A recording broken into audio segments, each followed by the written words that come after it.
Maintenant, dans une fenêtre ouverte de Prat Objects, sélectionnez Open Prat Script. Ensuite, sélectionnez le script Syllable Marking dans le dossier où vous allez travailler. Appuyez simultanément sur les touches Apple et R1 et voici ce que vous allez voir.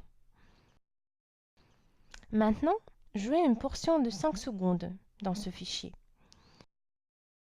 Ceci va rejouer les mêmes 5 secondes. Autrement, vous allez entendre les prochaines 5 secondes. Dès que vous entendez votre mot cible, sélectionnez la zone qui lui correspond. Par exemple, voici la zone qui correspond plus ou moins à une syllabe. Ensuite, cliquez sur Celle comme sélection pour visualiser la zone sélectionnée. Pour marquer le début du mot qui vous intéresse, écoutez bien le mot et placez tout simplement le curseur au début de ce mot. Maintenant, pour marquer une frontière, le début ou la fin d'un mot, il existe deux solutions. Vous pouvez soit cliquer sur le petit cercle qui se trouve au-dessus du tir, niveau, qui vous intéresse, soit appuyer sur Entrée.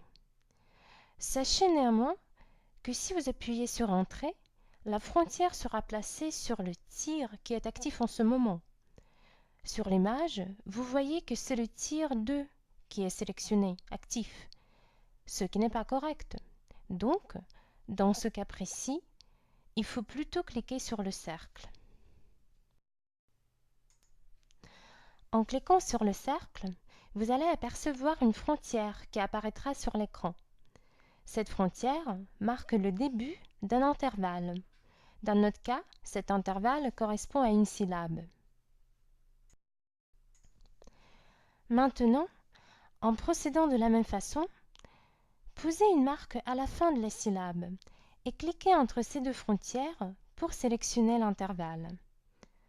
Écoutez votre sélection et tapez le mot que vous entendez directement dans la région sélectionnée.